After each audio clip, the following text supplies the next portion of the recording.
Anyway, Mars, what is this Magic Johnson agenda? Um, it's about mainly the way people talk about Magic Johnson, especially the first finals he was in. When, like, for example, there was a TikTok that was posted on the Players' Choice channel where it was about Dub's take on Chris Paul and Magic Johnson. And if you read the comments, you hear people talking about Magic Johnson replacing Kareem. Magic Johnson could play center. He could guard 1 through 5. All of that is nonsense. None of it is true. It's all made up. It's people just spewing revisionist history about nothing that actually happened in the game.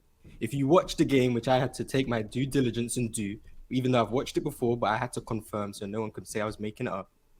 The only thing Magic Johnson did in that game that would imply he played center was do the jump ball at the start of the game. That's the only thing he did. And the only reason he did the jump ball was because the player who actually played center for the Lakers, Jim Jones, can't jump that high. That's the only reason he did it. He didn't guard Daryl Dawkins, who was the Philadelphia 76ers center. He didn't guard him for one possession, not one time. He was guarding Caldwell Jones and Bobby Jones when he came into the game. That's who he was guarding. Nothing really changed because they added Michael Cooper into the starting lineup. Magic Johnson didn't go from guarding Lionel Hollins to guarding a 4. He was either guarding Caldwell Jones the whole series or Dr. J. Nothing changed. He didn't change schematically. Nothing changed defensively. He was guarding the same people he always guarded. The only difference was Kareem didn't play and Michael Cooper went into the starting lineup. And people just ran with that because Magic Johnson had a great game, which I'm not denying. He was great. But it wasn't, he didn't replace Kareem and play center and start. So what was the starting lineup? It was Michael Cooper, Norm Nixon, Jim Jones, Magic Johnson, and Jamal Wilkes. That was the starting 5. Norm Nixon at the 1, Michael Cooper at the 2, Jamal Wilkes at the 3, Magic Johnson at the 4, and Jim Jones at the 5. Magic Johnson didn't guard Daryl Dawkins, who was the Sixers center the whole series. He didn't go near him. The only thing he did was do a jump ball, and people ran with it and acted like Magic Johnson could guard 1 through 5. He couldn't even guard ones. He wasn't guarding Lionel Hollins that series. He couldn't guard 2s. It was Michael Cooper and Norm Nixon guarding the 1s and 2s. He was either guarding Dr. J or Caldwell Jones. He couldn't guard anyone in his own position, and he couldn't guard 5s. People ran with that narrative. I don't know why they ran with the narrative, but now they use it to say that Magic Johnson was some versatile defender. He wasn't even a good defender. It's just made up, and people just go and run with it. And he didn't even deserve the Finals MVP, but that's a completely different story. But people just, when we talk about the old players, the stories about them tend to carry their legacy more than what actually happened on the court. And Magic Johnson in that 1v5 myth is probably the biggest example of that we have in recent history. And that was something I had to say because people just keep saying it. I had a debate in the YouTube comments about it with one guy. He said that Magic Johnson could guard 1 through 5. I asked him how he knew that. He said, "Did you watch the first finals?" I knew he had never watched the first finals, but he wanted to say that I wasn't the one watching it. But I know he's wrong, and I just had to say that to the world. So that comment is what set a fire under you, that you had to go watch this so you could prove him wrong. I see it all the time, and I knew it was never true because I'd watched the series. But then I saw the comments on TikTok talking about it. And the thing is, a lot of people, especially on TikTok, because they're all young, they're all like 13, 14. They don't understand basketball at all.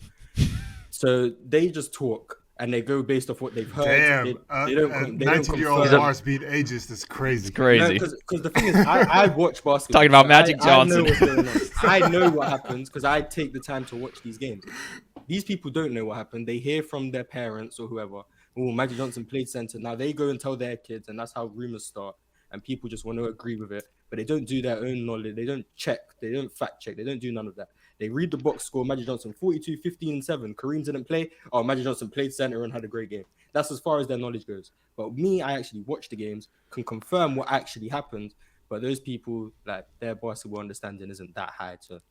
Mars, So he wasn't in there banging in the post. He wasn't guarding the center. No. Caldwell Jones was more of a, for the time, he was more of a stretch 4. He wasn't shooting threes, but he was more operating in the mid range. He wasn't a post player. He wasn't even a scorer. Like, they never gave the ball to Caldwell Jones and said, "Go get a bucket." That wasn't a thing. And then Bobby Jones, everyone knows he was a great defender. There wasn't much offense with him either. Like, Magic Johnson wasn't doing anything on defense. 1980, Magic Johnson was a liability on defense. So people just running with that narrative. Like, it just shows that they don't take the time to watch these. You watched all the games? I watched every single game of the series. Oh, he's a series. I thought you were about to say the season. I was like, no. And Kareem 100% deserved the Finals MVP, but obviously he got hurt and missed Game 6, and Magic Johnson had a great game, so he won the awards. Similar to how do you think that was controversial, the way that they made it like out to be? Because that was a big like. looking back on it, I believe it's a bad decision that Magic Johnson won it. But I understand because they did the same thing with James Worthy in '88 because he had the big Game 7. He won the Finals MVP. Magic Johnson clearly deserved that one as well. So back in the day, it seemed to be whoever had the big closeout game would, if like it was close, they would win the Finals MVP. I don't agree with that, but that's how they seem to do it. So I guess it balanced out. Magic got when he didn't deserve, but he lost when he did deserve. So okay. Hey, shout out Blank Boys in the chat. Mars, that was actually beautiful, bro. I almost shed a tear. Like, honestly, that was just beautiful to see, beautiful to hear.